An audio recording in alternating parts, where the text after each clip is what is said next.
Bueno, buenos días a todos. Muchísimas gracias a Microsoft por cedernos el espacio y a DEC por su invitación a esta sesión.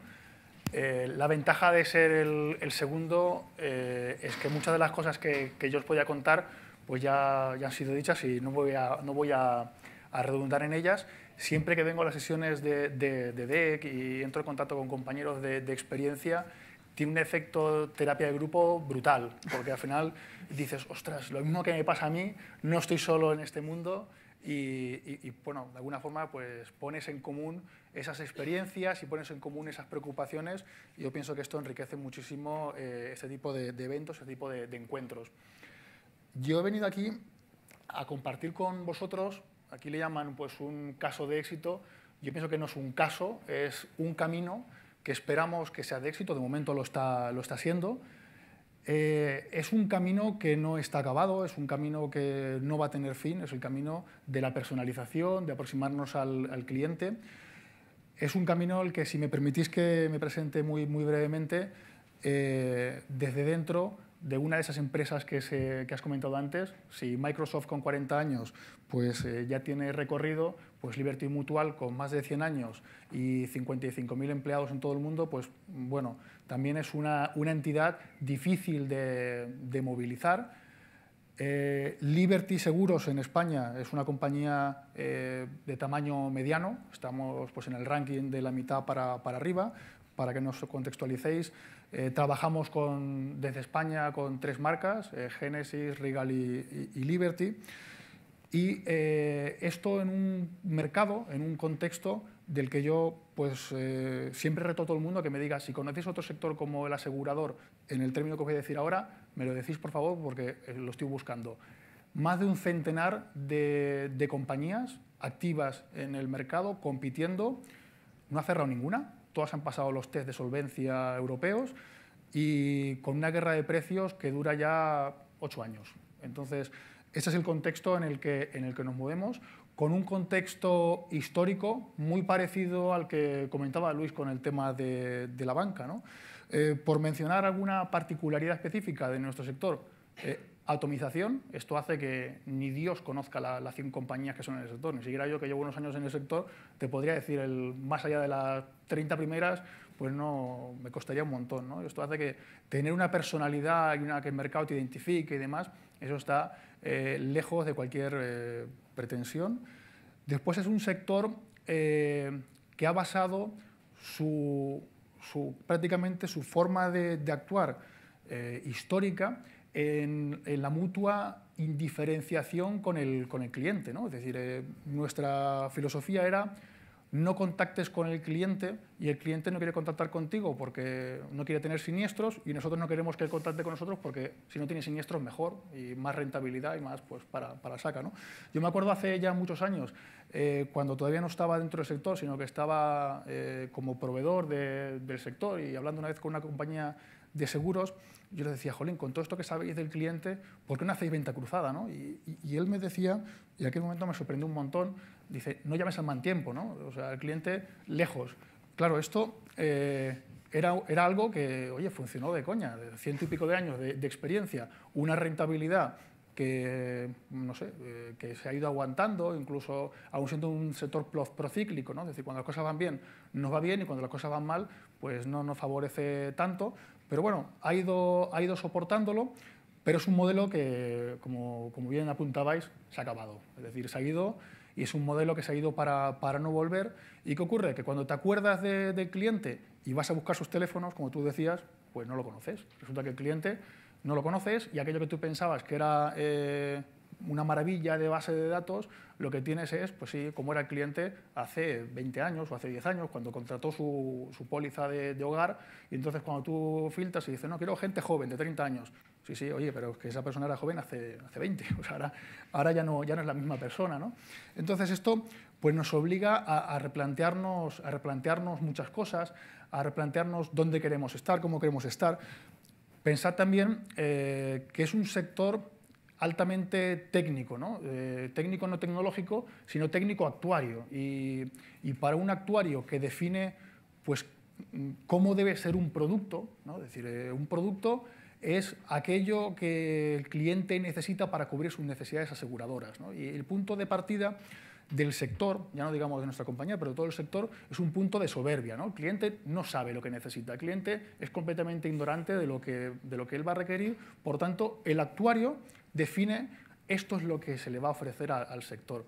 No os podéis imaginar el baño de humildad al que nos estamos sometiendo las compañías cuando de golpe, oye, que el cliente te va a decir lo que necesita, ¿no? Esto es algo que para un actuario de toda la vida supone un shock, ¿no? Es decir, es un cambio de contexto y un cambio en el peso de la toma de decisión tremendo. O sea, ya no solamente es que resulta que el cliente tienes que conocerlo, el cliente te hace aproximar, es que el cliente no acepta estas cláusulas de suscripción de esto es lo que hay y son lentejas. Es que eso se ha acabado, ¿no? El cliente, como tú decías, recompone sus relaciones de confianza.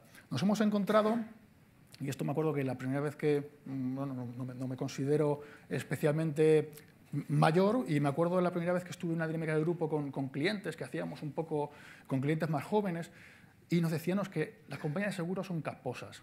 Y digo, pues eso la verdad es que, claro, trabajar en un sector que tiene esta imagen, pues tienes mucho por hacer, ¿no? Pero de alguna forma te habla de que cómo va a confiar alguien en algo que lo considera tan distante, ¿no? Es decir, que ya de alguna manera te obliga a incorporar esa personalización de una forma distinta. Para nosotros la personalización, y sobre todo la personalización que os voy a contar ahora, que es la que tenemos hecha hasta el día de hoy, que no es una personalización tan glamurosa como aquella personalización tan individualizada. Todavía estamos, os decía, es un camino, es un proceso que hemos abierto, en el cual estamos todavía trabajando, pero es una personalización en la cual ya hemos abierto un paso, y el paso es que tenemos que definir los estándares de servicio no desde la lógica técnica, no desde la lógica actuarial, donde lo que pesa y lo que más prima es el coste medio. Lo que tenemos que actuar es qué es lo que espera el cliente, qué quiere el cliente, cuándo quiere el cliente el servicio. Resulta que si cualquier persona levanta los procesos de prestación de servicio o la prestación de un servicio, como por ejemplo asistencia en carretera. Voy a utilizar este ejemplo porque creo que es de los más claros y más paradigmáticos.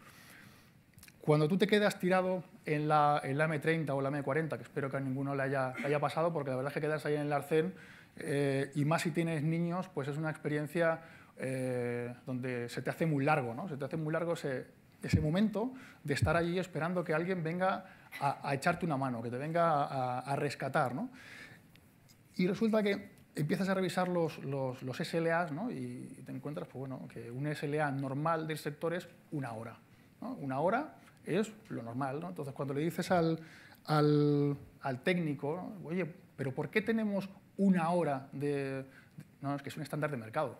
Ah, bueno, ¿no? Si está escrito en piedra, pues ya no vayamos a discutirlo. Si es un estándar de mercado, pues nada. No, es que el cliente no estaría dispuesto a pagar otro precio. Bueno, pero eso basado en... pues es lo que hay. Claro, esto cuando empiezas a hablar con el cliente, ahí ves el gap. Y el gap es, tú haces un servicio en una hora y el cliente lo espera en media hora, ¿no? Es decir, que allí empezamos a trabajar. Y nosotros utilizamos una métrica que no es ninguna novedad utilizar el NPS para medir experiencia de cliente, nos permite ir viendo cómo es la experiencia de cliente casando diferentes niveles de prestación de servicio con diferentes niveles de experiencia. Y esto nos permite, por un lado, escuchar al cliente. Es verdad que la parte numérica pesa mucho.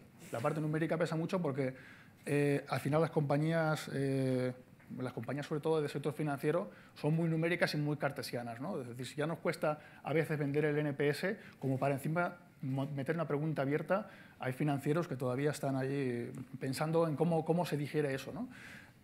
Pero ya los datos te aportan una información muy valiosa. Cuando tú ves, oye, qué coincidencia que cuando el nivel de prestación lo ajustas a menos de 30 minutos, tienes muchísima más probabilidad de tener promotores.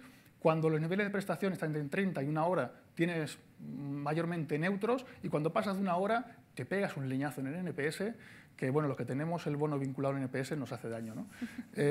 Pues eso de alguna forma te empieza a introducir una variable nueva a la hora de vamos a diseñar un servicio, pero no diseñar un servicio desde el punto de vista donde juntas un experto del RAC, del RACE, juntas un experto financiero y dices, bueno, ¿cuál es el que aguanta el mejor coste medio, ¿no? Y por lo tanto vamos a dar este servicio, sino incorporas a clientes y le dices, bueno, ¿tú cómo quieres la prestación? Y entonces el cliente te empieza a explicar que si está en la M30, pues lo quiere en 30 minutos, pero que si está en la sierra, pues hombre, entiende que una hora, incluso una hora y media, es el que se ha ido a la sierra, el que se ha perdido por allí, y tiene un nivel de tolerancia distinto. Esto, de alguna manera, te ayuda a personalizar el nivel de exigencia del cliente en función del contexto en el cual el cliente espera y quiere recibir ese servicio, ¿no?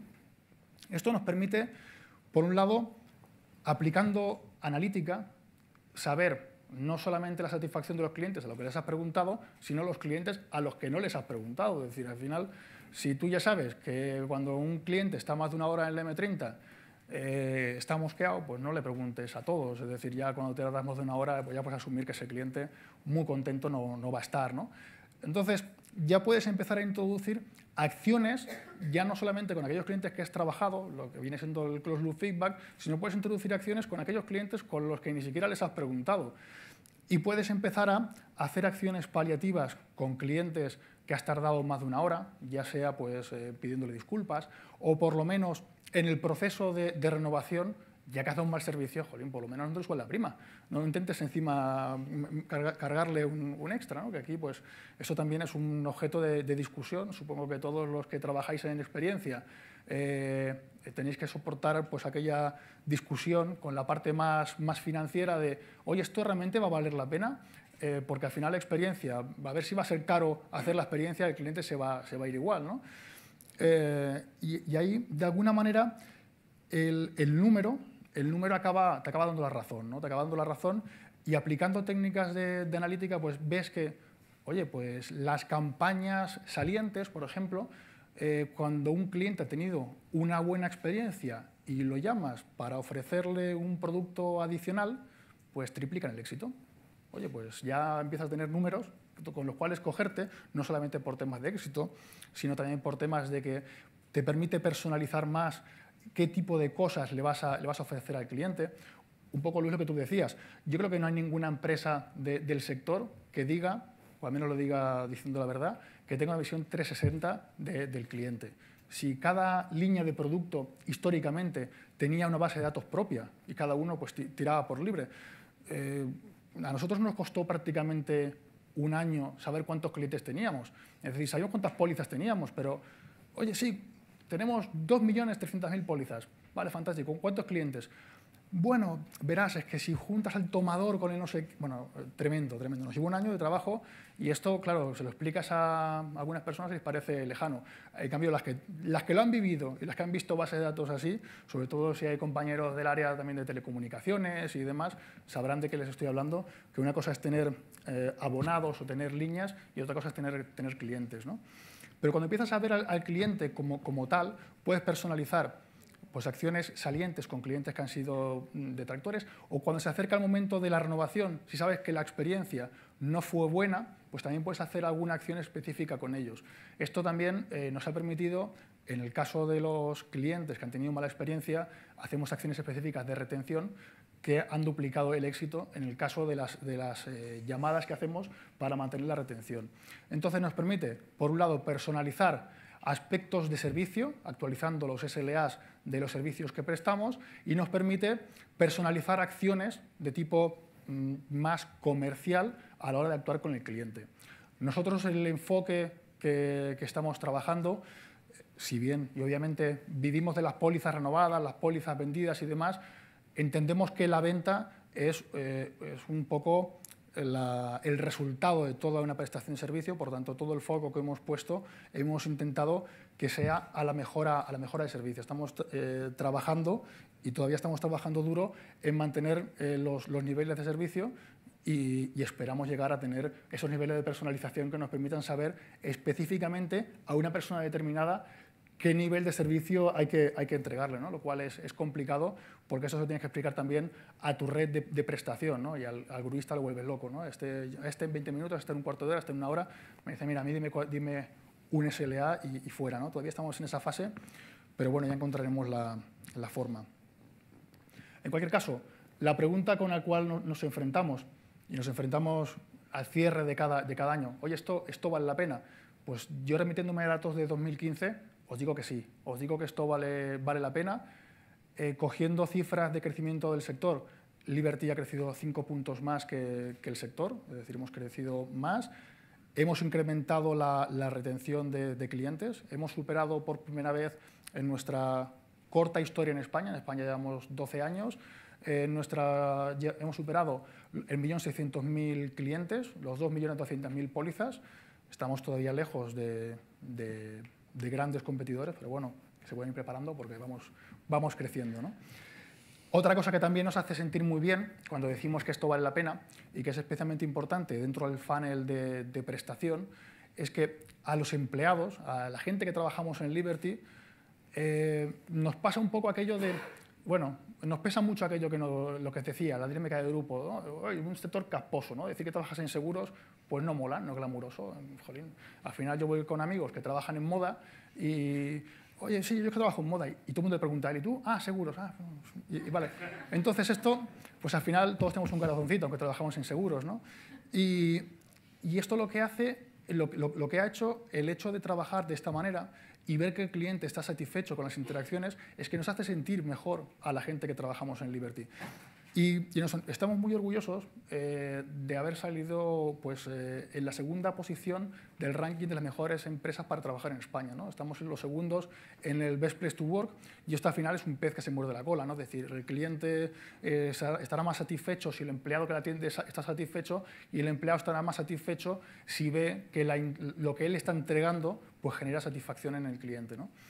Por tanto, el camino vale la pena, esto nos refuerza a seguir trabajando, el sector y nosotros tenemos mucho por hacer en términos de personalización, pero es un camino que hemos iniciado y un camino que hemos iniciado con mucha ilusión y de momento con éxitos.